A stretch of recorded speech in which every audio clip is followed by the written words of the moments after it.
I should probably put me live first. It's normally how it works. Oh man, it's the Sperry Bunch. It is the Sperry Bunch over here. That's what we should have called it.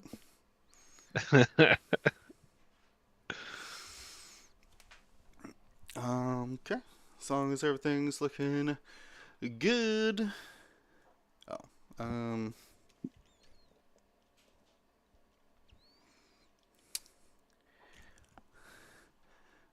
Why am I blanking? I need a nickname.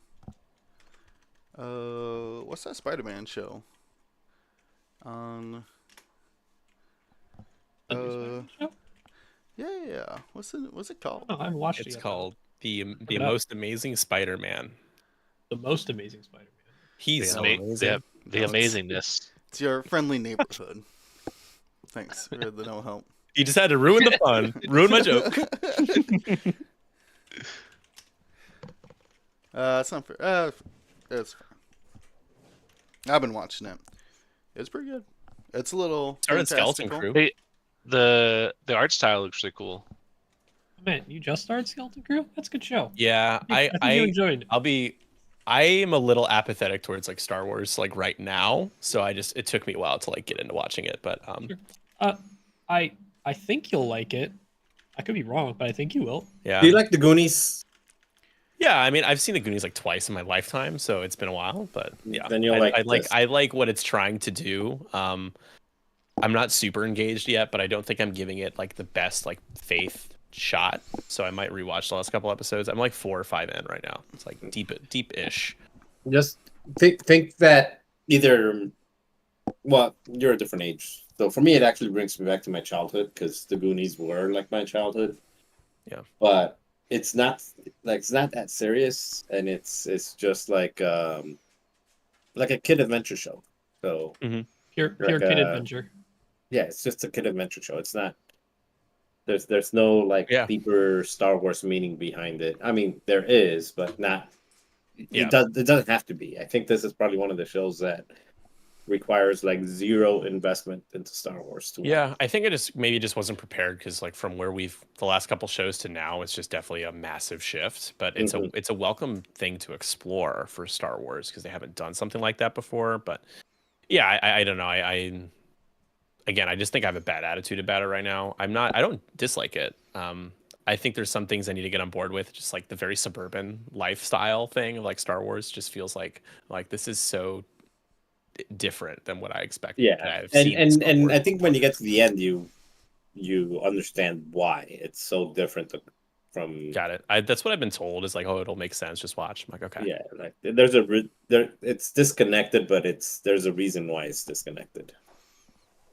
Can everyone hear us right now? Is that what's yeah, happening? We're live. Welcome to the pre-show. You should have said it more loudly. You guys are really fancy. Lucky I haven't cursed yet. Well, I said it on. I turned the on-air light on. I don't know what else I can. G $P $31 coming together. The union of the two towers. Yeah. All right. Well, let's get going before we spoil another Lord of the Rings reference. Huh? Oh, I thought it was a. Never mind. Anyways, too dark for the top of the show. Let's just get going. That's late night. That's late night stuff. We're on the wrong end of this one for that. I know. We got it. We just gotta start. Let's just begin. We're gonna hit the intro, and then if my thing doesn't cover it up, I'm in the middle. That's cool. That's why I said the Sperry Bunch. It's the Sperry Bunch. For some reason, I'm just watching these ads right now. Okay, well, watch. Well, because you're not subscribed. What's wrong with you? Not yet. All right. Wow. You can't hear the intro, but it's gonna play. So follow me for when it's done.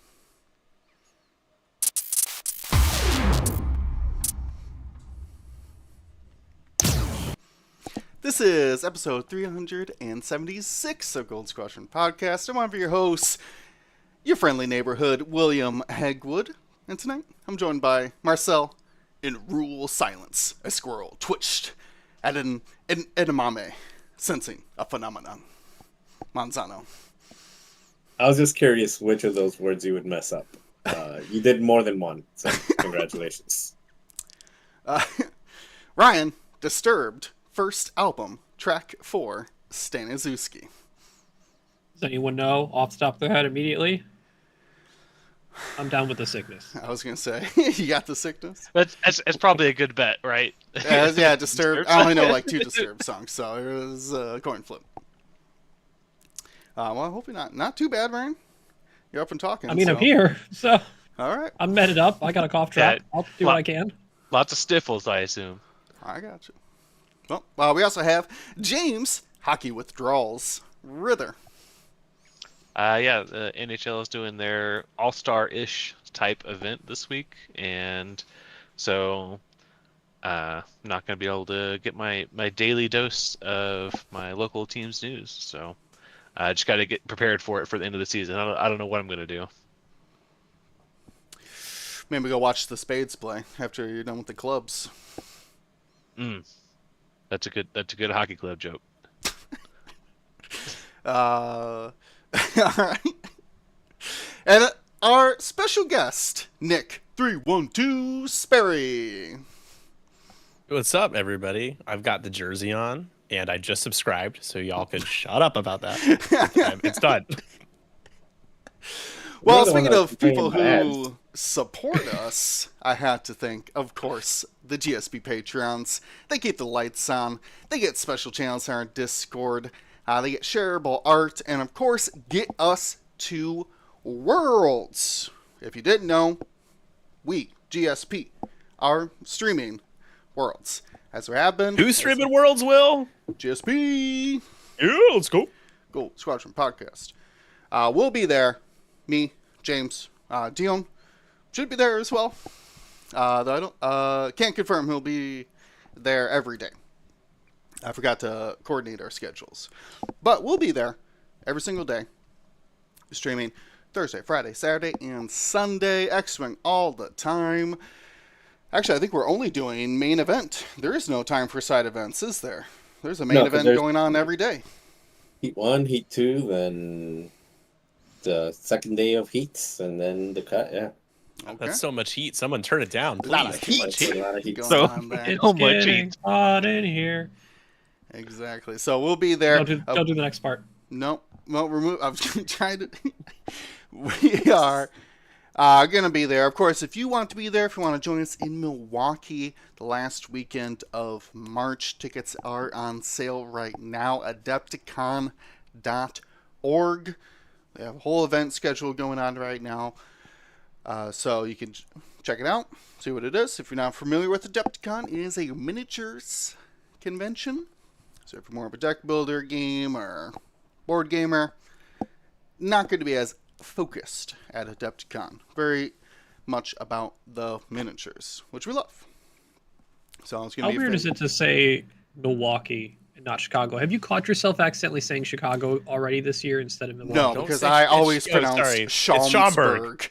Yeah, Thank you. Whatever. I pronounced The rest Schaumburg. of the world, the rest It of is the world will Schaumburg. say it's Chicago. No, I It's don't want Chicago everybody to to me. think that Chicago looks like that. Please. This is not the official opinion So- of GSP, but coming fr- Chicago ends at like It Aurora. should be. It So- should be the official thing of GSP. Dion would agree. He lives in Chicago. No, He Dion, would agree.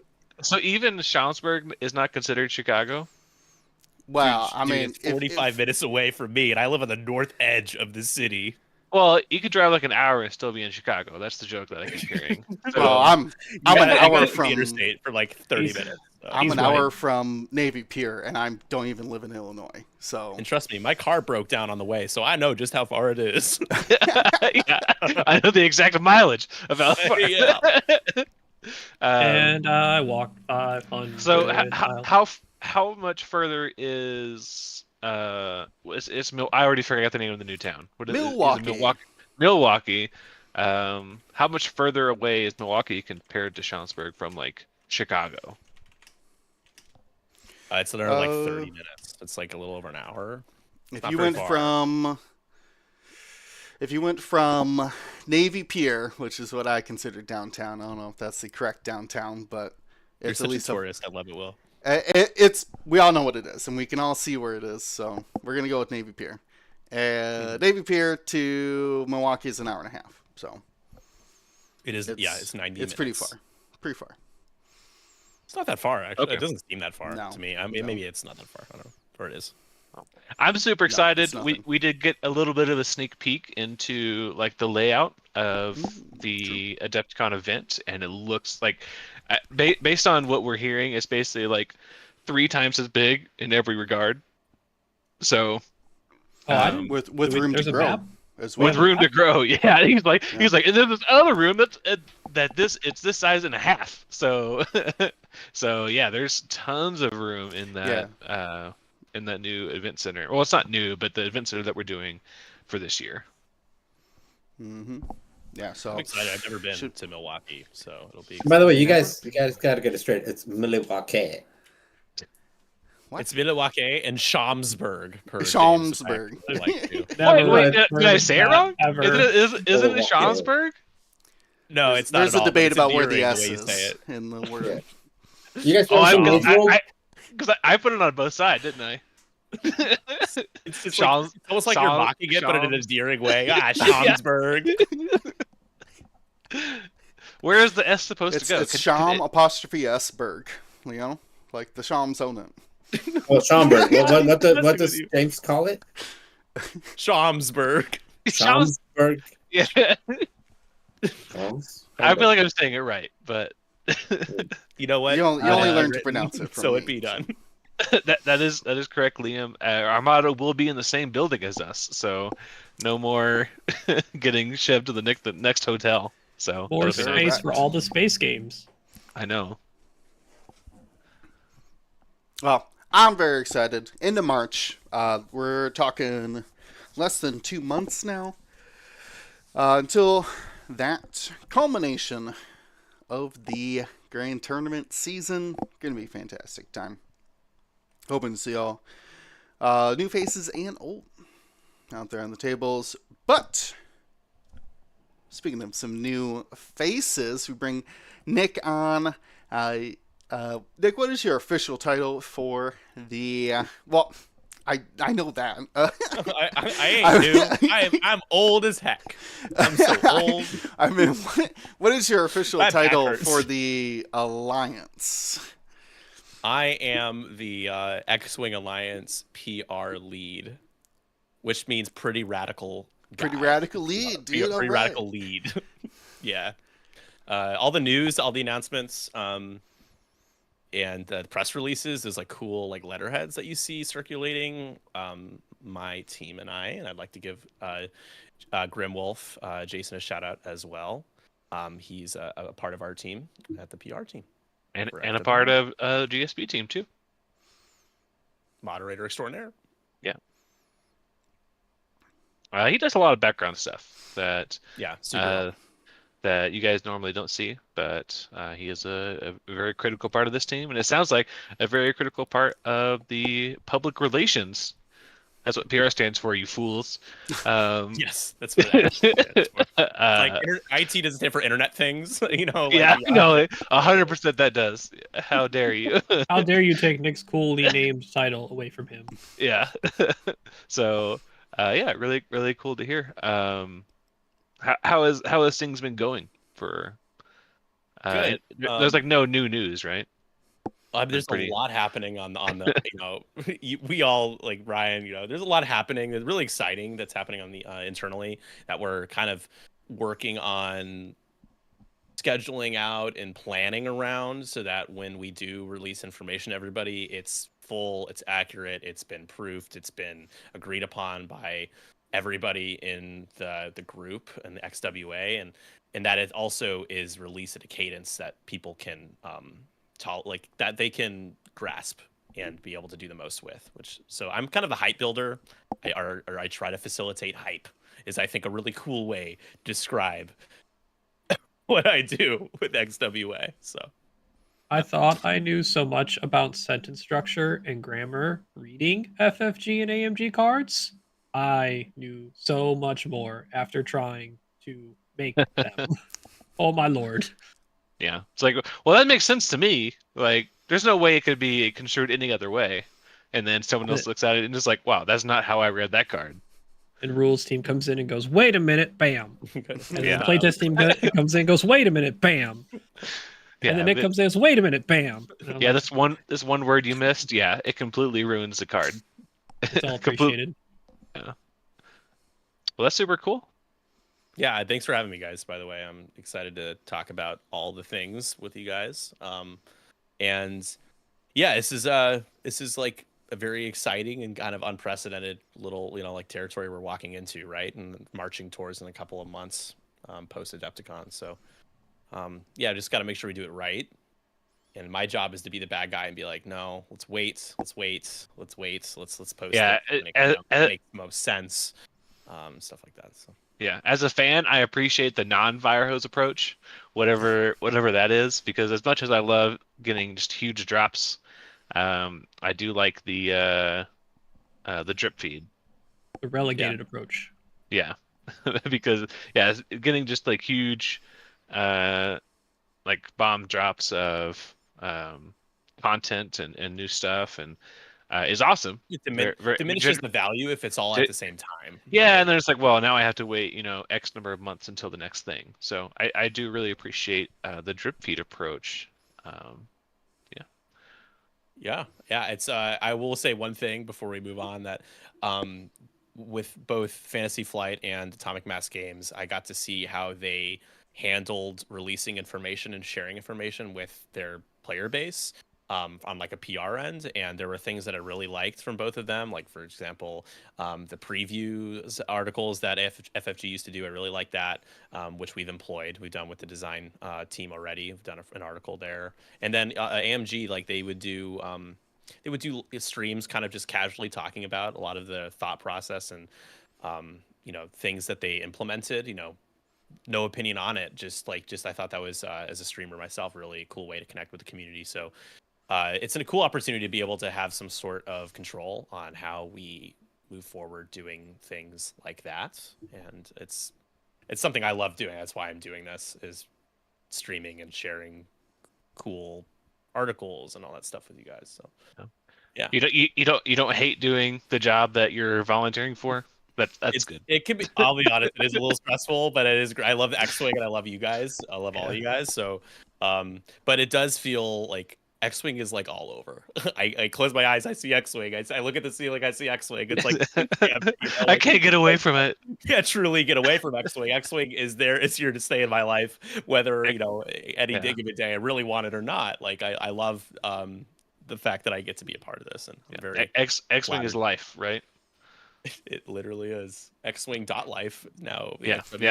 No kidding. I love what you said there, because one of my things that I learned really early is in life is that you always want to learn from.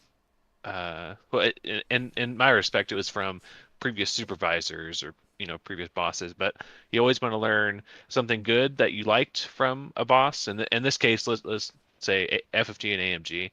You want to learn something that you do like, that you want to continue to do, and there's some things that you didn't like. And so I think there's definitely a little two sides of that coin for both teams, FFG and AMG, that you guys have really learned from. The good and the bad. Yeah. So basically, what he's telling you, Nick, is when somebody doesn't like what you guys do, your answer shouldn't be, "Oh yeah, well, to hell with you, go play something else." Don't try that. Yeah, I'm really good at seeing both sides of this whole a part of me working retail for years in college is you learn there's a special part of you that kind of dies inside just a little bit that helps you be able to take in and tolerate trolls, people who have bad faith arguments, who kind of written you off already, and you can focus your time and energy on trying to work with people who have constructive things to say, who are on board and excited. And that's not to say that anyone that doesn't like it should leave. I never have thought that way. I've always hated that approach. I honestly think we're going to upset some people sometimes, and I would be worried if we didn't, in the sense that this is just the way it goes. So the goal is to keep as many people playing, sustaining the player base, and then looking to kind of get it to a point where we can grow it again. And I feel really good about the progress we made so far in that regard. But the reality is, we are not a corporate entity. We can't be. And so that feeling you get when you go to a convention and the X-Wing tournament is held by a company, is being run by a company, we will never be able to truly be the exact same. But there's a lot of room for us to be able to do more than companies were able to do because of just licensing and all this stuff. We have abilities to do cool, exciting, different things. Perfectly above board when I say that, by the way. Nothing like illegal or copyright infringement or anything, but just exciting opportunities for us to pursue that we didn't get to tap into with FFG or AMG. Yeah, and my, I think we talked like a while back just about the whole, and when I say we, like the Gold Squadron, in one of the podcasts a while back about like the whole XWA thing. But my take is I'm probably gonna hate a lot of the stuff that you guys do. Not hate like dislike it, but just like, oh, that card doesn't make sense, or this is dumb, or there's no balance. Like, there's always gonna be that kind of stuff as a player. But I think the easiest or the most digestible way of viewing it, is that when you're talking about like players and volunteering their time, they're literally doing it, and you and Ryan and whoever else is part of the XW are literally doing it. It's like what do they call it? A labor of love, or there's passion behind it. You guys are doing it because you want to. You guys are doing it because you're excited about it, and you guys are doing it because the intent is to make the game survive and make the game better and more fun for yourselves and for the people around you, and not for a job. Because even if you love your job, eventually your job becomes a job, and it's like, oh, I love my job, but I'm doing it because I need a paycheck. So the intent of the action is driven by the paycheck. And you guys, or if you guys get fatigued, which happens a lot in any type of volunteering work, because you're not getting paid for it, you get fatigued, you get burned out. There's a rotation of people that are willing to like step in and be like, well, you know what, I'm kind of tired of this, and somebody else will jump in. But it's all driven by a desire to make stuff more fun at the end of the day. Yeah. I find it interesting. What I've noticed is from like the public overall reception, which for the most part has been really positive. But I think there's some folks who saw us kind of take up the opportunity to try to sustain X-Wing with the X-Wing Alliance as us kind of being entitled. Like almost like, oh, well, you just feel entitled to take over X-Wing, rather than the labor of love, volunteer, let's get everyone from all over the world together that represents all the communities to come together and keep the game going with checks and balances and this whole system that we've ironed out. And there's a lot of stuff on the back end that I wouldn't ask anybody to just kind of imagine and understand without being able to see it. But at the same time, it's difficult, because the people who look at what we're doing as us just being a bunch of people who think we're better or that we're entitled to do this, I don't really know exactly what our approach will be to win those people over. But if we keep putting out content and getting the results of people having a good time going to tournaments, Sith Taker Open had over like 140 people, I think. It was a massive amount of people. They played XWA beta points. They had amazing amounts of fun, showing off the quality of life that we have the opportunity to provide, the good memories and experiences and fun that we're trying to instill back into a game that for some people, they just haven't been enjoying as much. That's why we do it, right? So I don't think anyone feels entitled, but some people see us as that. And I think the goal is to just keep moving forward without deviating too much, while also being transparent. So I guess. Well, I think we've teed it up long enough. Let's give the people what they want. The reason Nick came out to sort of this press tour is because GSP, were allowed to unveil a new pilot card. Wait, is that? Well, I thought we were like, I was going to give a soliloquy and just my. It's hard to say. What we call my opinion on the current political environment. We only got about 30 more seconds for soliloquy. Oh. So. Soliloquy. Okay, soliloquy. We only got 30 more seconds for silly string. Okay, I don't know what you want from us, but Well, 30 seconds was up, so we'll instead we'll tee up the Mandalorian. I'm going to read it through the abilities, and then we're going to break them down one by one. This In his classic Razor Crest, right? no. Wait a minute. What does that say? Bottom left? What does that say? Bottom left. I'm just gonna stand here in the Tony Stark pose when the mountains explode behind him. All right, this is a Naboo Royal in 1. Mandalorian comes in for the Scum and Villainy as a standalone.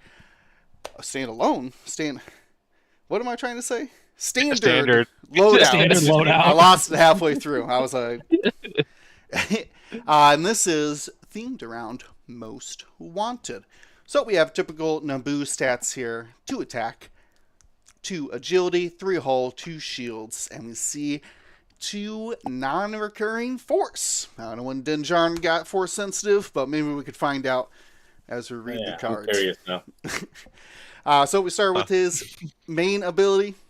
While you defend or perform an attack, if you are in the front arc at range 1 to 2 of 2 or more enemy ships, you may change one of your blank results to an eyeball.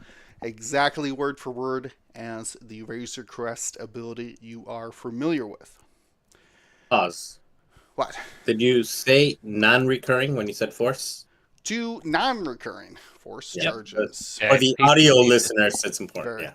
Very interesting. Well, like I said, put a sticky note on Put a that. pin in that. Yeah. We'll get there. We'll return to there. Let's keep going through the chassis ability. We expect to see full throttle but yet we have restored speedster. While you are disarmed, you may perform primary attacks against enemy objects in your bullseye. So a lot of things to dissect there. Attacking while disarmed, but only against enemies in your bullseye. How are we going to get disarmed? Well, let's take a look at the action bar. We have focus, lock, barrel roll, boost, all very standard for the Naboo. And then a slam into red target lock. So that's how you're going to be getting your disarms. So you can slam and line up those bullseyes. We also have, for our upgrades here, outmaneuver. By performing a full arc attack. If you're not in the defender's firing arc, the defender rolls 1 fewer defense dice. Then we have a unique upgrade called the Child. So that's where we're getting the 2 force from. After you defend, if you suffered damage during that attack, recover 1 force charge. And that's how you're going to be able to recover your force. So I assume then, quick math is that you're probably only going to be able to get 7 force uses at most out of this thing. Maybe more, but not very much more. Then, here it is, a new upgrade. I'm going to... Ryan, can you give us the specific pronunciation of this? Kineso switch. Is that like the Kineso tape? Is that coming from that? No, I don't think so. Okay. Say it one more time. What's the first syllable? Kineso switch. Kineso switch. Yep. Is an illicit upgrade with 2 charges after you perform a slam action. If you fully execute the maneuver, you may spend 1 charge to break all locks assigned to you. So slam, spend a charge, break all locks assigned to you, which would not be your own lock. And then finally, calibrated laser targeting. While you perform a primary attack, if the defender is in your bullseye, add 1 eyeball result. Whew. So a lot to break down there. Ryan. Lambolo gifting 16 subs, by the Woo! way. He seemed pretty excited about seeing this. Yeah, he's very hyped. Thank you, Lambolo. Yes. Ryan, I believe Yes. you had a hand in finalizing this standard loadout. That was me, Roberto, and Paul all collectively worked on all the SLs that you're going to see. All right. Before we maybe dissect it, can you maybe speak to the goal or theme when designing this kind of Mandalorian Naboo? So, as should with all of card creation, I do a lot of research. So I went and just found all possible video in the Star Wars media of the Mando flying the N1. Okay, what did he do in combat? What did it do when he first got it? All of it. And a majority of the time, when he was using it, obviously Slam was like a pretty solid addition to this chassis, being with what this ship did. It was like fastest sublight ship we've seen potentially in Star Wars. Ergo, Slam was an action we wanted to get on this vehicle. On top of that, we also noticed that uh, because the Mando was going so fast, and in his dogfight against the pirate starfighters, he was constantly just zooming around and just shooting them from behind. Like he was doing the whole like Rambo defeating all the guys in the forest with constant ambushing. One funny, I mean, we always wanted to have the Grogu or the child, but funny thing is, because the child already exists as a unique card, we have to still call it the child and can't call it Grogu. Otherwise, you could technically take Grogu and the child on two separate ships in the same list because they're different. Oh, the dark side is a pathway to many abilities. Some consider to be unnatural. Yeah, we wanted to call it Grogu, but we're like, that's going to be hard to work around. We also wanted to find a way to get the ship obviously higher than its 2 attack dice. It did have like notably larger cannons. We played around with, do we do cannons? He does shoot torpedoes. There were iterations of this with torpedoes, but we also were trying to shoot for this ship that was like pretty streamlined. It was focused on maneuverability, really wanted to outmaneuver your opponents and reward you for doing so. And kind of drawing back on how detrimental that disarm token would be after doing the slams, I still want him to keep shooting. So line up that bullseye. The Cal laser targeting, it's a type of ability we wanted, like something that just rewarded you for getting bullseye more. Like, well, you have force, it's not recurring, could also just take a focus, but it just naturally fit in with the ship and how we wanted to design it, even though that has only ever existed on Jedi ships. But there's really nothing about calibrated laser targeting that ever had to only be on Jedi ships. So there you go. That's why that one was what it's added here. And for the longest time, I had like restored speedster as like a chassis ability, like potential name or something along those lines. Just because that's pretty much like she restored the ship and it's a speedster, so I was like, nah, that kind of works. And the goal was to make it so that he could be effective, but you got to work for it and maneuver your way correctly to get what you want out of Mando. So right now, the target has kind of been in the 4 to 5 point territory. It's generally been playing pretty well in the 4, and we kind of like that because it is a pilot we want to be able to fit into more lists because we know the amount of people that will want to play this. And most of the CLT Jedi are around 4 points, but those ships generally had 3 agility. This one will generally have 2 unless you can set up Mando's pilot ability to help boost that to be a more consistent 2 defense dice versus just adding a 3rd. So for me, the biggest difference between this and Naboos that we're used to is Naboos get free evades. This not only does not get a free evade, it does not get an evade, period. So you have a 2 agility ship with the ability to convert blanks to focuses, but a 2 agility ship with 0 evades or 0 guaranteed evades. So I highly understand the 4 points. Like I would never pay 5 points for this. But that just curious about that choice. Not just going from like not a free evade, but going from a not a free evade to a like no evade whatsoever. You got to move like so. The goal is to maximize your slamming at I5, breaking the locks with a kineso switch, and having the ability to still shoot while disarmed. You like gotta find a way to leverage that as best you can. Outmaneuver it. It plays as a ship that wants to flank. So you inherently, being that this will be targeted to be 4 points, you're gonna want to bring other high threats to make them not look at the Mando. And if enough things do look at the Mando, you have his ability. And theoretically, hate, force, because the child still lets you recover when you do get hit. So get that back that way. Or you can just be constantly outmaneuvering somebody. Obviously, one of the things we wanted to steer away from, this is kind of similar thought from Kylo's SL, was we didn't want to have to attach conditions on the ship. So we made sure that, like, okay, can merciless pursuit not exist on the ship and it be okay? The answer was yes. Interesting.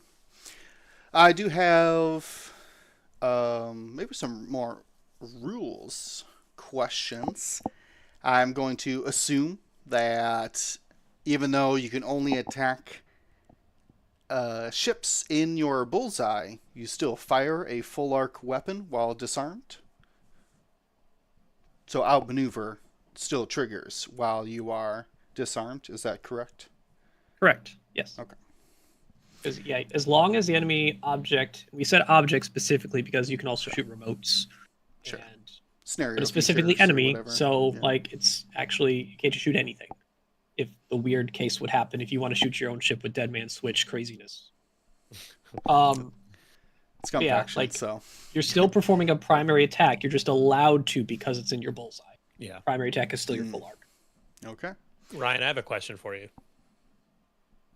Can you speak to I think it's going to be enlightening for people to just like the playtesting experience, maybe at a high level, just like how extensive it is, maybe what you ask of playtesters to kind of get this where it should be.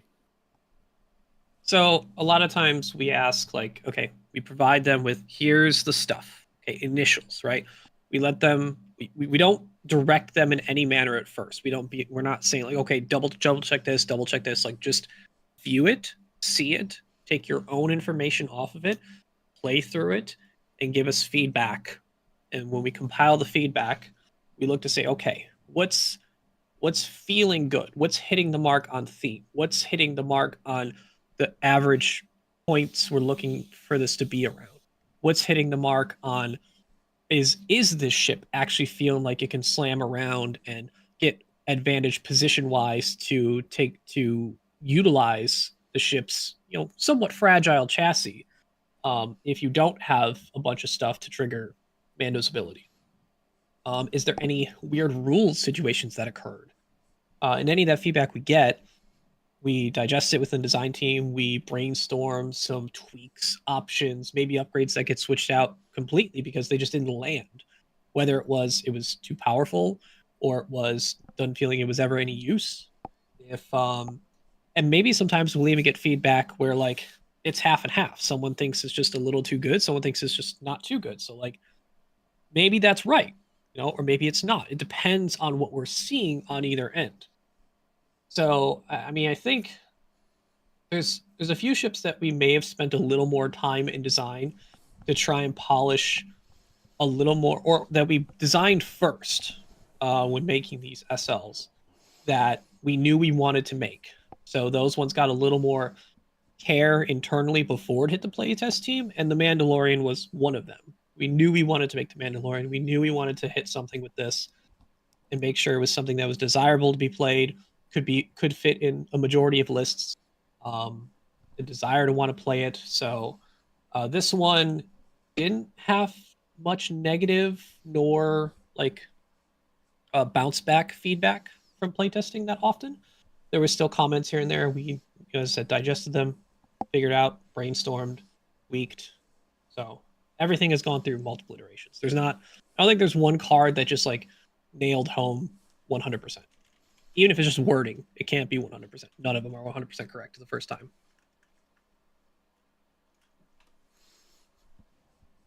Some good questions in chat, but obviously there was a question about ordnance. I think we've described that he doesn't need ordnance the way he's designed.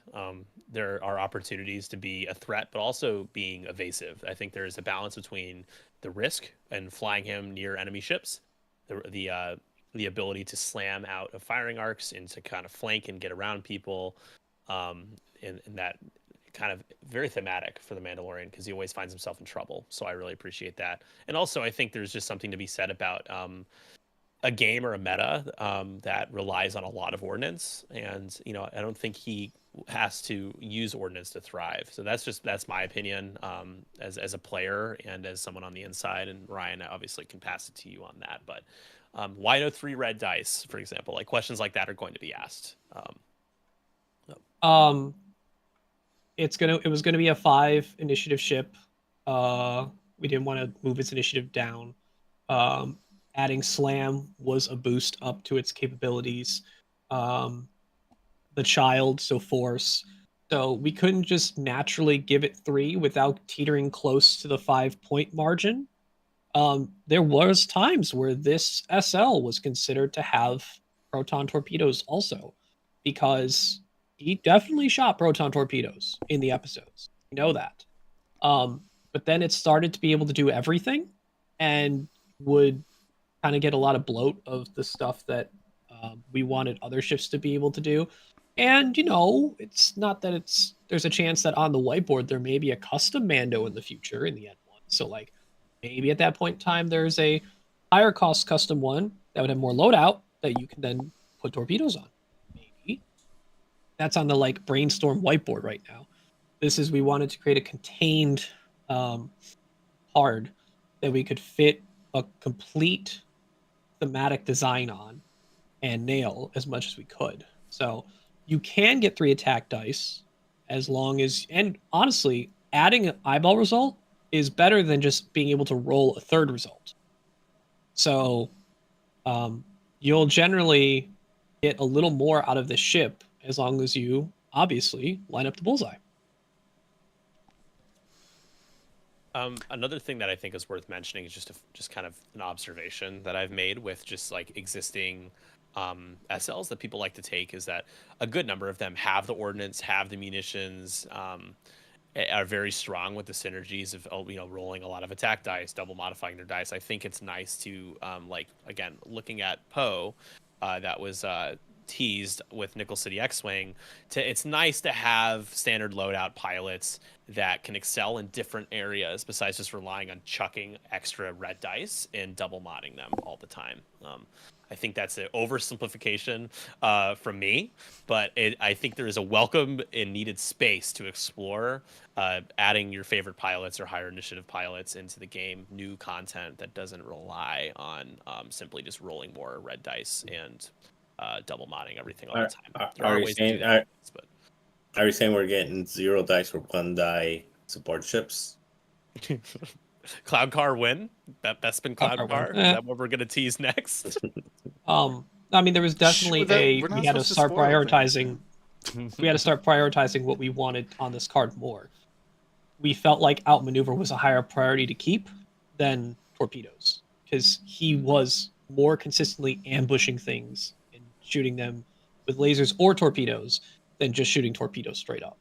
So we felt outmaneuver with the kit, with the slam maneuverability, with rewarding you for the bullseye, fit the vision more than just let's also add a torp. Because I don't know, outmaneuvered torp child Mando seems kind of nuts.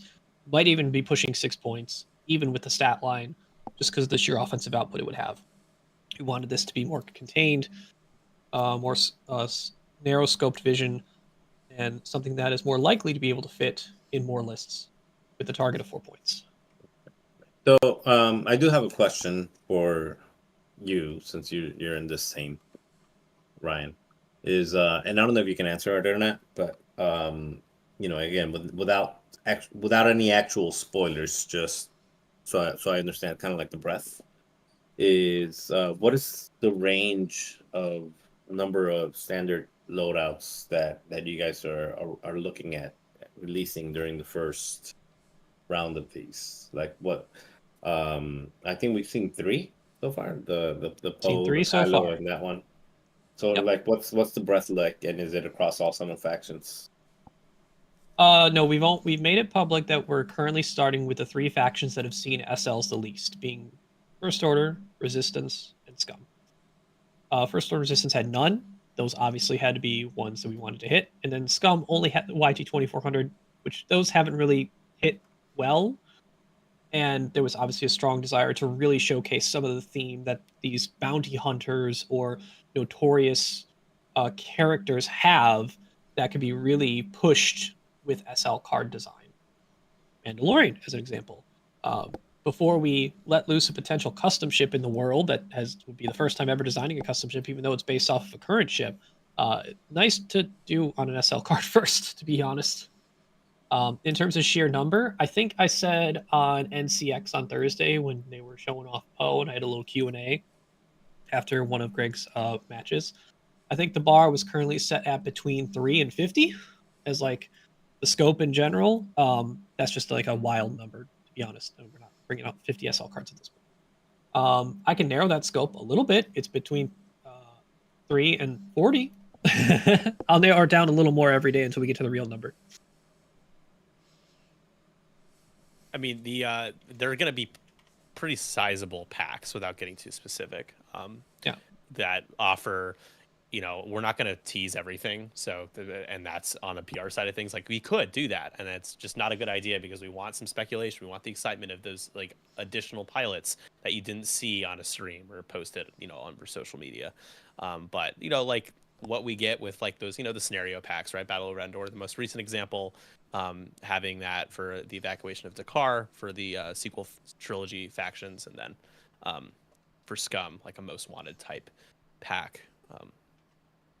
Going to be a decent amount of SLs for sure. I mean, I'll be clear. It's we take some cues from AMG and how they release their pack in terms of potential amount per faction and what we wanted to aim for our own first release. So take that as you will, I guess. Chat, don't clip that and claim that everything's going to be OP with easy double mods. That's not what he means. That's not what he means. That's not to say that's my opinion of it, but I know people will say that, so I'm just kind of joking. I will say in the overall design of these SLs, because we were also very conscious of how the points team, and this is part of the inner workings, a little bit of behind the curtain speak right now.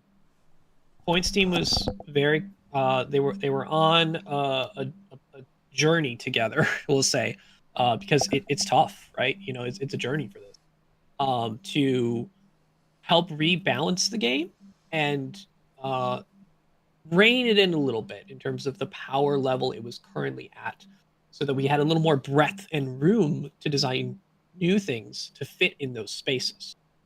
So we were very conscious about what and how often things were potentially getting double mods, or the ease in which they were acquired those double mods, right?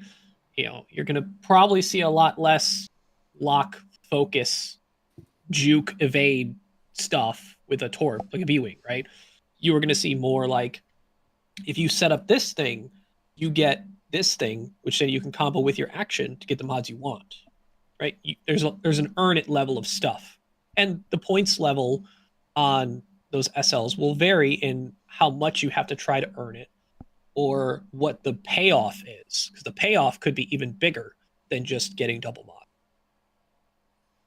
Hey Ryan, real quick, is there a pilot that you guys are working on that is akin to the amount of reading needed for Lando Calrissian from Battle over Endor?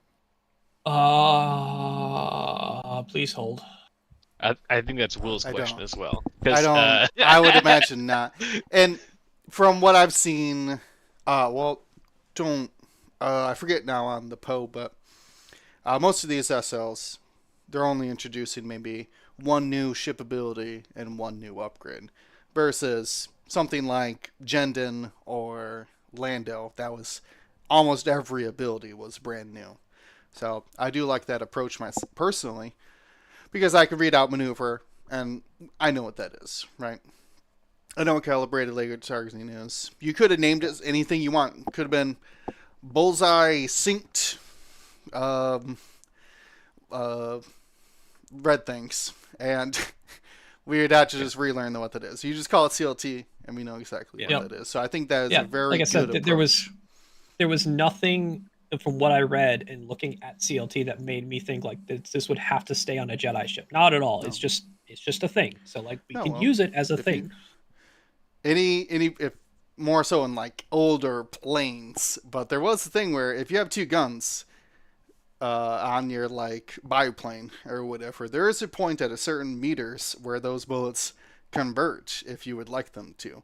They used to design planes like that. So to me, that's what calibrated laser targeting is. There's a certain point where your bullets do over kind of overlap, or lasers, I guess I said bullets, where your lasers will overlap on a specific range. So it makes sense to me. But now instead of like ranges, it's like just down your bullseye. So it's a very good concept. Unless your ship only has a single gun, then it's kind of weird. What are you calibrating then? Yeah, and in terms of the ratio of like new upgrade to like existing ones, that was very, very guideline planned originally.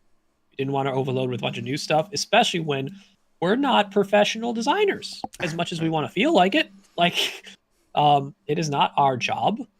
We know X-Wing pretty well. We bounce off ideas off each other a whole bunch to make sure no one's going off like the deep end, so to say, and like jumping into an abyss of ideas.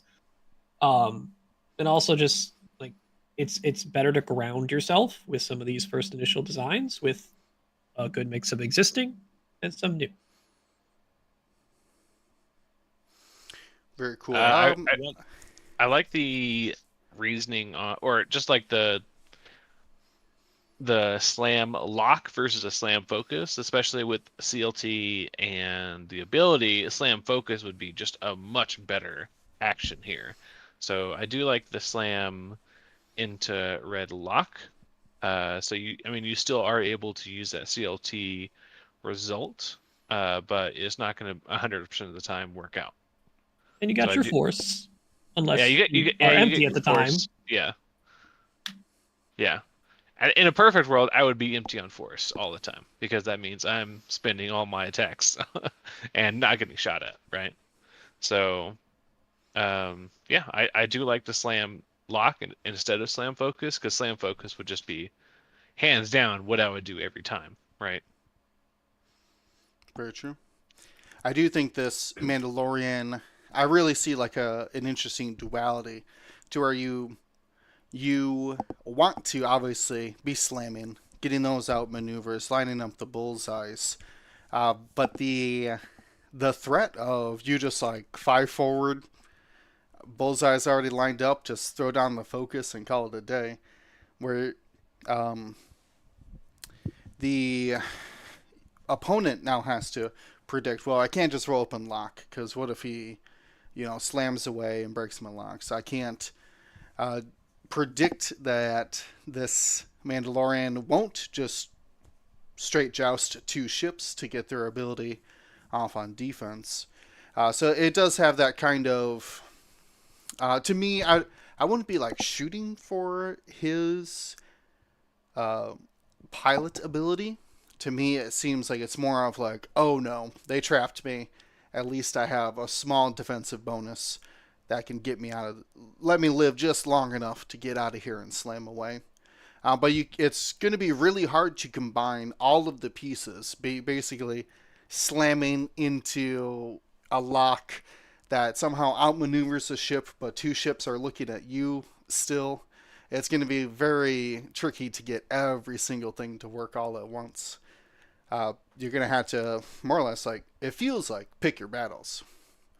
You said, like, if you go out on the flank, no one's going to be looking at you. So you're never going to be able to convert your blank results using your pilot ability.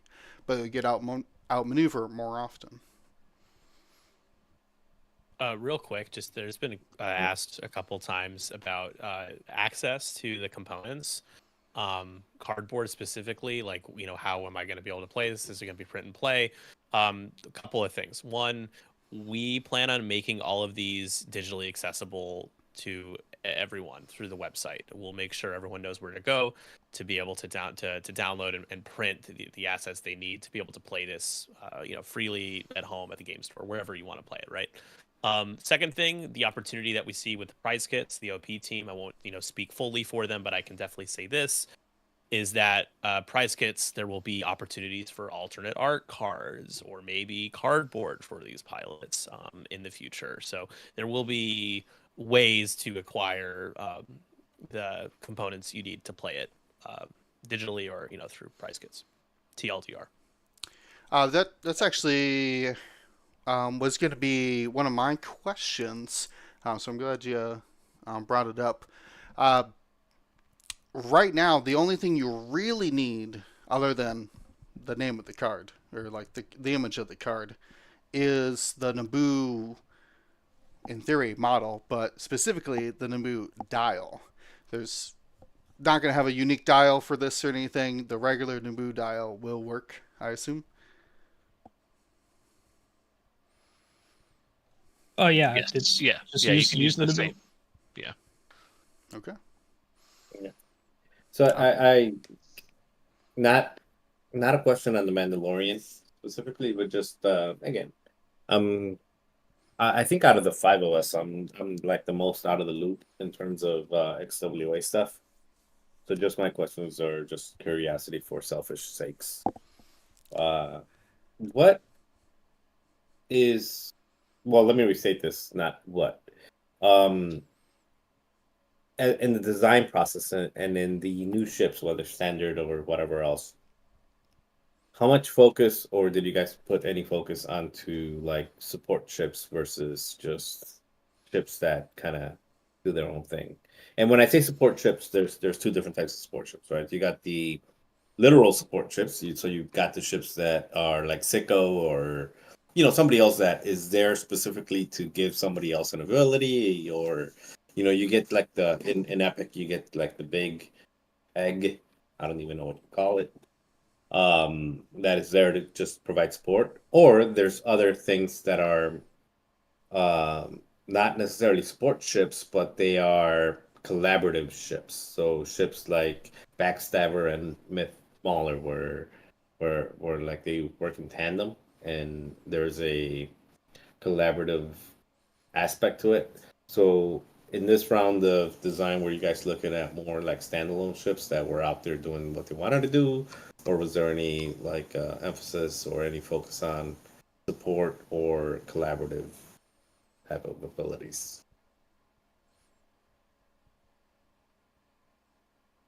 There's there is definitely a mix. I mean, when we talk about in the article that was written to sort of announce the upcoming design releases or previews coming out, Scum All Stars. So you assume a lot of the bounty hunters and some of the Mandos, like there are a lot of work alone characters. So you can assume there's less working together stuff. There could be things where like a scum ship might debuff an enemy ship and then tee up someone else to finish them off better. In Resistance, you could assume that there are a decent amount of friends helping friends. We did kind of highlight the line of friends sacrificing themselves in a way to help others, while others are trying to keep them from sacrificing. We live by saving each other, not by destroying our enemies philosophy that Rose had later in the movie. We really wish there was like a better way to quote that as an actual talent ability, but it either been way too long or like didn't make sense. And there's ships in that being Tally as a squadron leader. You got the Resistance transports that helped evac to a degree. You could potentially even see like star fortresses like putting down massive gunnery covering fire level stuff. Like, it could be a lot of possibilities, which we explored a lot of. First Order, it's really not much besides Hux yelling at people. So, or Kylo yelling at people. So, as you've seen so far, Kylo's very like angry, very crit focused. And First Order is very angry about what happened at Starkiller Base. So that in turn will also show itself through to the rest of the First Order ships in this SL pack.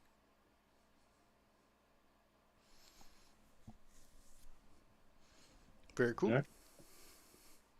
Any other questions, topics on The Mandalorian before we go into our other segment? We gotta give our man Sperry some time. Hey, I'm happy to be here, guys. No worries.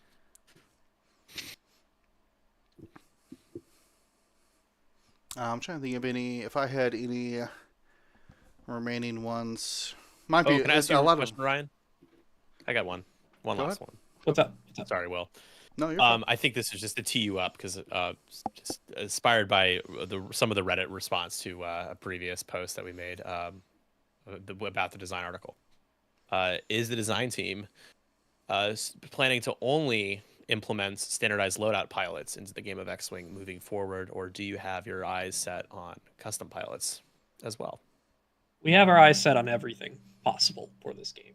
And no, we're not exclusively SL designers. This was just we felt was the correct step to take in our first design process in creating new content. It was the best contained. We could control it a little better, and we didn't have to worry about making a empty ship, put any amount of potential slots on it, and figure out, okay, what do all the upgrades possibly that can happen on the ship mean? Because it's not just when a ship gets released, what it gets as slots and gets as loadout value. It's also when it gets adjusted in the future, down or up in any capacity, whether it's squad value, loadout value, or slots that maybe go in and out. It's like, what could ever happen to this ship that we need to avoid as a landmine, basically? So the possibilities are theoretically endless with custom stuff. That's why we want to take our time with approaching them correctly by dipping our toes in standard loadouts first. And because I genuinely feel that a lot of First Order, Resistance, and Scum players just want to be included in the SL game. Just have cool stuff. Yeah, absolutely. I think there's a knee-jerk reaction seeing, some animosity about just the way things maybe have ended, and just with SLs being tied unfairly to a type of intention for the game, even though they work very well in a lot of ways. So, just, hey, we're implementing SLs, as Ryan said, because it's the best way and first step forward, but it doesn't. There's no like secret plot to turn the game of X-Wing. There was that tinfoil cap theory a while ago that there was a plot to destroy the game of X-Wing by making list building only SLs. That never happens. It's not going to happen. So I just feel like it's kind of a no-brainer. A lot of people assume that, but for those that are worried or maybe do think that we would do that, we're not going to be doing that. So. Just be patient. We are taking our baby steps, so to say. Yeah. All right. Well, I got one last question, I guess. And you'd mentioned it before. You expect to see the role of Mandalorian potentially could be that one-on-one flanker, or someone out there, like a seeker, I guess, going out trying to find the stragglers. Other than the obvious pairing of Overseer Yushin, is there other ships that would pair well with the Mandalorian in lists? Just kind of your opinion. I mean, any of your large aggro grabbing ships that cost 5 points or more, or just if there's a contingent combination of ships that generally joust on one side of the board and you just put Mando on the other side and you say pick, right?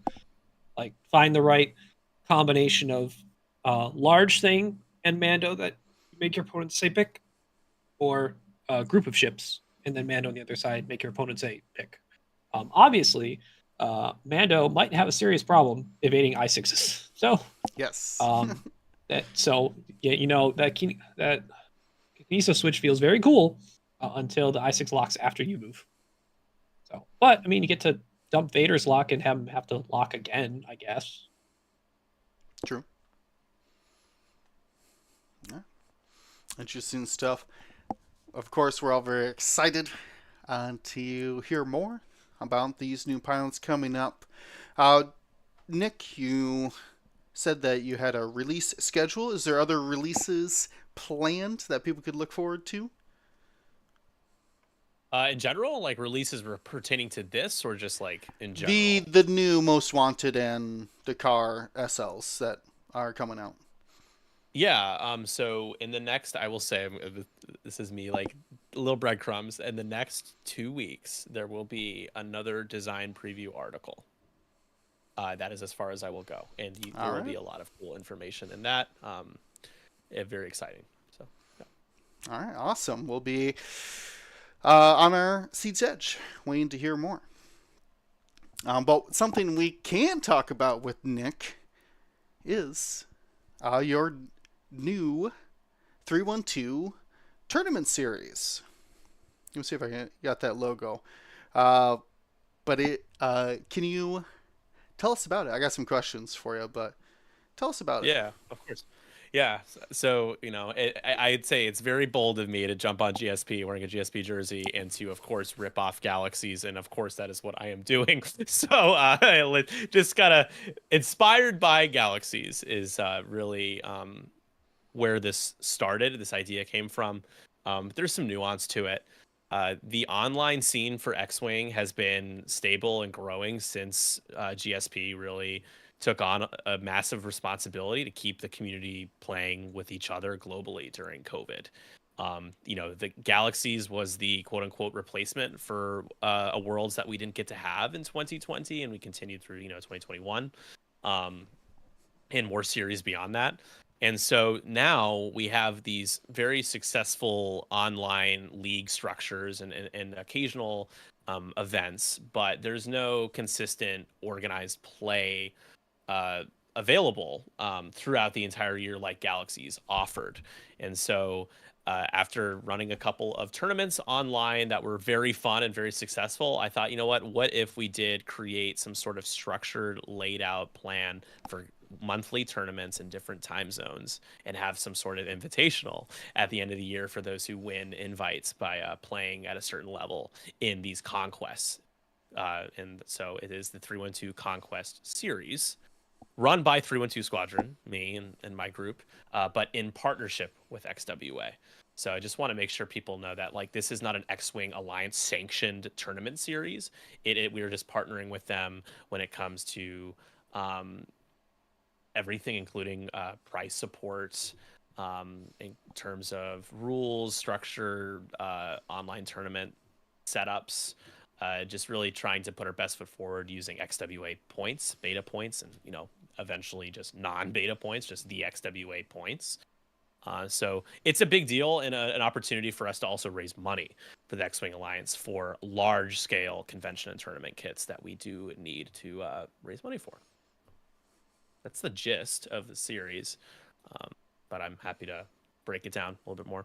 Well, I think you can start by saying what is already on schedule and what's already on schedule, what's the tournament layout. Mm-hmm. For example, you mentioned the Galaxies events. Those used to be 2-day events. So what type of layout is it? So what's schedule currently released? Sure. What's the layout? What is the participation donation, you can call? What's price support? And then what's the culmination? Yeah, so starting in April 19th, we will have the Windy City Conquest, which is going to be based in the Central Time zone, based on what we have in Chicago, Illinois. That is the first conquest to kick off the series. There are 2 more Conquest series where tickets are available. So there's going to be the Windy City starting in April, the Crumpet Conquest, which is London, which will be in May, and then in June we'll have Gotham City Conquest back in Eastern Time. Tickets are $5, and you get entry for prize raffle. We will not have participation prizes. There's a couple of very firm reasons why we won't be doing that. One, logistically, and in terms of manpower, it's not possible to have to do prize support for hundreds, if not maybe thousands, 1,000+ people. I can't do that by myself. I do know someone who has tried and has done a good job for a while manning that ship, but we want to offer a low entry so that as many people entry fee, so as many people can join and play as possible, and as many of these as they want, while also having an opportunity to win prize raffles from various prize kits, my own prize stash, which is always growing, and from community partners around the X-Wing world. Each event will top out at, right now, it's 48 players. The top 8 for each one will get an invite to the Invitational Series in December. The last thing I haven't mentioned that you asked is it a 2-day event like Galaxies, or is it a one? It's a 1-day event, including the Invitational, which is just going to be it's basically be a top cut, sudden death, single elimination. We want to preserve people's schedules and time so that they can make the time to play while not dedicating potentially an entire weekend, maybe even in a different time zone, which is more difficult to get people to sign on for nowadays. Whereas during the COVID times, we had a lot more time just at home because we had to be home. Now it's a slightly different world, right? With a lot of online play still happening. Oh, fantastic. So you mentioned the prizes and the entry fee. Of course, I gotta ask, what do I need to play in this Conquest series?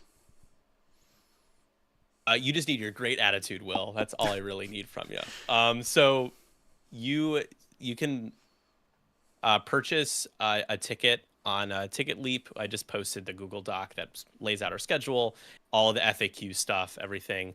Once you purchase that ticket, $5, you'll get sent a Roll Better link. We'll be using Roll Better, partnering with Brian, who hosts Roll Better, to host these events.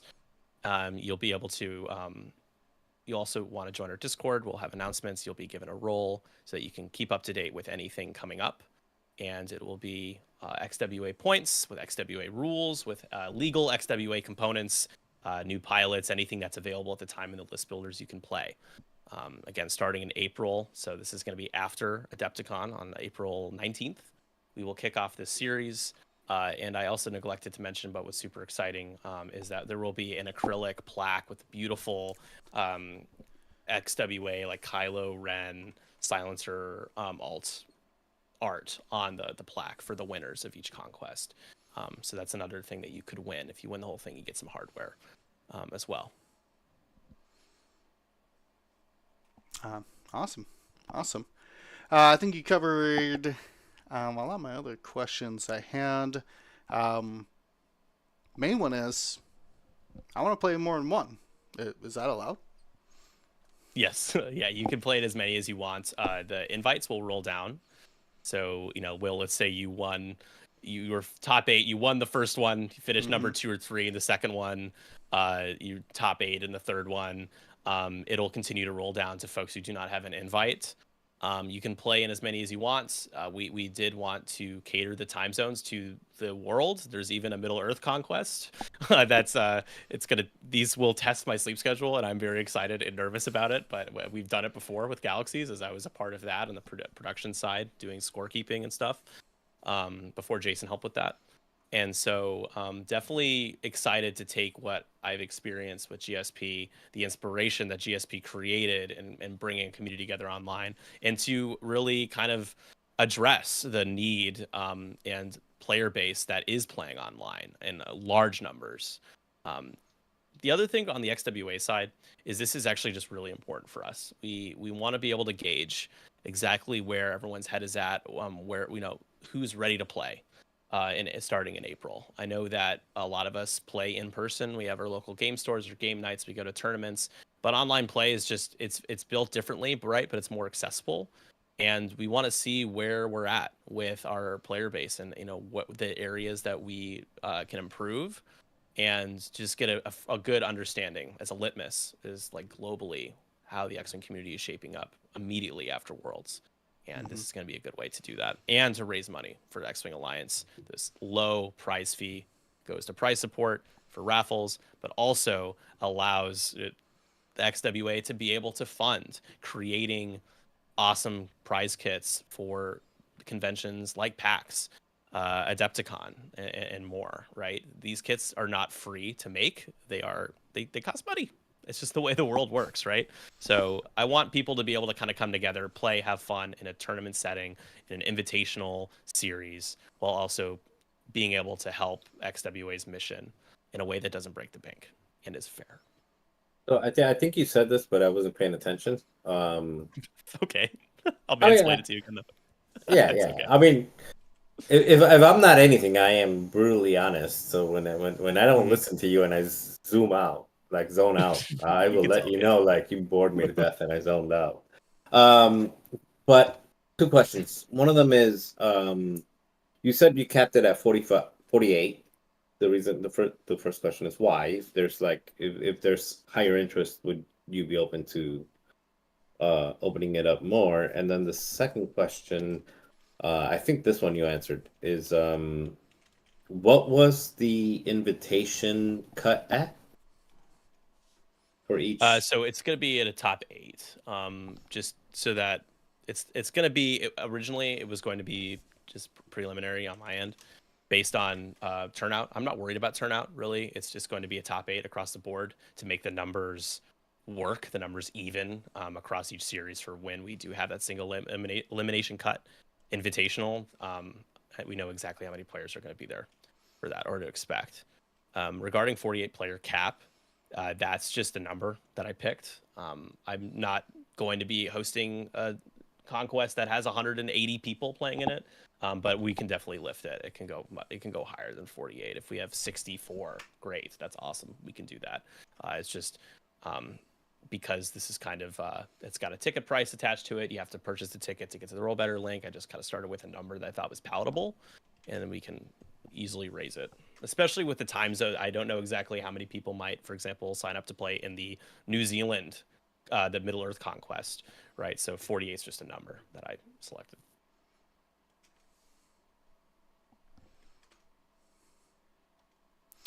That's awesome. I am getting some Twitch links. If you're watching on Twitch, should be able to ! Conquest if you want the rules. And it sounds like How do you spell that? con Just then like- quest. It's like Battlefront, Star Wars Battlefront, guys. Remember, the enemies captured a command post. I remember. I don't remember the remake though. We shut that down. Not we shut it down, but what a cash grab. The only Throw it in that hot take at the end there. yeah, you don't burn me on Battlefront without me saying something Yeah, about it. I was every really time. good at. I had a 2.7 KD in the first. Hey, Nick. Yeah. I got something for you. All right. Give me 2 seconds. You guys keep talking about something else. I got something for you. Okay. So, anyways, guys, so please sign up for the Conquest series. We want all hands on deck. We're really excited about being able to host just something like Galaxies again. Really appreciate GSP start kicking that off, and to be able to kind of continue that legacy, I think will be really exciting and good for everybody. So Okay. sign up. So here's something for Nick. In honor of the Mandalorian being, I don't think it was revealed, I guess is the right word. I'm muted, Revealed. guys. Being You can hear me, right? revealed. You're not We can hear muted. you, We can hear you. Okay. Okay. So anyway, in honor of the Mando being revealed, for the bring up the schedule again, if you don't mind. I'm working. I'm You gonna watch it on. gotta give me 1 second plus a delay. Or Nick, if you want to say what the first I'm three are, working. that Gotta they give open me- it up. gotta give me 1 second. Yep. plus a Windy delay. City Conquest, April 19th, Chicago Central Time. Crumpet Conquest, May 3rd, London UTC. and then Gotham City Conquest Eastern Time, New York, on June 21st. All right, pick one of those three. Woody City Conquest. Okay, for the Windy City Conquest, in honor of the Mandalorian, we've got an Adepticon Mandalorian Naboo that will go to the winner. Donated Hear by, that, guys? by just this handsome updated. person. There you It's go. amazing. So this one, I'll bring it to you at the game store next time I go, Awesome. and that'll go to the winner of that. Thank you, Marcel. I really appreciate you for doing that. Thank you. Hear that, guys? You got to sign up now. You got to try. Yeah, You gotta, I mean, that you silver get a Naboo. plaque. you got to put the Mando on the table. It's gonna be really exciting to see all this new content on stream. We'll be streaming it at 312 as well, and also just open invite to you, you guys, and exciting opportunity to partner with people streaming X-Wing all over. If you guys want to stream this as well or join me to stream any of it, I really hope this is a collaborative X-Wing community-wide initiative. 312's name is on it, but it really doesn't mean that much. Just because I'm starting it, I'm putting 312's name on it. So it'd be cool to partner with you guys in any capacity, and look forward to working with people like Harry Nick for the Middle Earth Conquest and other creators. It's going to be a lot of fun. That sounds like it. I'm glad the 312 is able to make the time, push forward the effort to keep online X-Wing tournaments going. Let's do it. We can do it. Is there anything else that you would like to say about the Conquest series? No, I think I got the message across. Again, I know that it's a little ironic plugging like Wish.com Galaxies, but it's gonna be great. It's gonna be a lot of fun. Single day events. If you might be on the outside looking in, it might appear that way, but that's not really how Gold Squadron and our relationship, and honestly our relationship still a part with of Gold Squadron, anyways. Yeah, we've, whether it's Minox, Nickel City, 312, Locked and Loaded, Gold Squadron's here to lift Lock and Loaded, excuse me. We're trying to lift everybody up. So, as long as you're putting forth the effort, spray those kids. I gotta. So distracted. They were up there just. You guys will be able to see my cat destroy my Lego collection live on air if you tune in to the Conquest series. If you're not playing, but you should play. Yeah. So I highly recommend checking it out if you got the time. We fully support it. Obviously, it's why you're here, Nick. We love your efforts in and around the Alliance for X-Wing. So very proud to have you represent not only Gold Squadron, but the Alliance as well. Thank you. I am proud as well. Consider me prideful. Well, let's see. I'm just double checking. We didn't miss anything, as I think we're about at our time. We got to make this one a little short to make up from us going a little bit long, but I'll open it up to the other three. Is anything else I'm missing? Any big news that we are missing? No? Doesn't sound like it. So, stay tuned. Nick, you said about 2 weeks or so? Within 2 weeks? Within 2 weeks. Yeah, there will be more. We should expect more announcements. Design stuff. Yes. Fantastic. Of course, we put in exclamation point Conquest. I will take you to the doc for information. Of course, I recommend check out the 312 Discord. You're going to get all the information there. Probably going to play your game there if you're joining in for Conquest. So make sure you join in on not only the 312 Discord, but if you want to talk X-Wing, join ours as well. GSP. Great community information access point. Then, what was the other thing? Oh, Adepticon. If you're still on the fence, check out adepticon.org. It's a fantastic convention. We're there every year, and we plan to be there for years in the future. So if you can support Adepticon, definitely check it out. Go to Worlds. What's wrong with you? That's what he's trying to say. Like, Worlds. Well, If there's you a lot haven't of signed other up, events as why not? well. But Nothing's Worlds wrong. is going to be an exciting time. 4 full days. Well, not full, but 4 days for the event. Very exciting stuff. With hour and a half games, they will be full. 4 full days. Well, I think they're down to like 4 rounds a day, though. I don't know if they're going to get the 5th round in. Maybe in the first 2 days, but maybe we'll have Chris on in the future. Give us a Worlds rundown before we go to the event, see what we're missing now, Don. Because I know people are very, very excited to see that event every year. Nick, again, thank you so much for coming on, allowing us that spoiler or preview, whatever you want to call it, leak. Oh, I think we're leaking. We're like rogue leaking these things.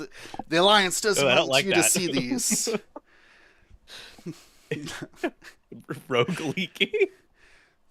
All right, well, Yeah. with that, let's get out of here. Thank you, everybody, again.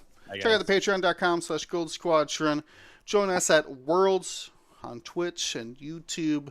Otherwise, we'll be back here doing the podcast as much as we can leading up to Worlds. So very exciting. I lost it now. What do I say? Stay safe. Stay smart. Gold Squadron out. Hit it with the exit video. It always takes me a time to find it. But I'll find it. I'll find it. There it is. Let's get out of here. Thank you to ISO, Danko, You guys Baffle, Trojan, Prophet, Shadow, Tycho, Spice, Raider, Lancer, Fallen, Row 6, 626, Chief, and J List, our Grand Admiral patrons. And all of our Gold Squadron patrons and community members, thank you for your support. Gold Squadron out.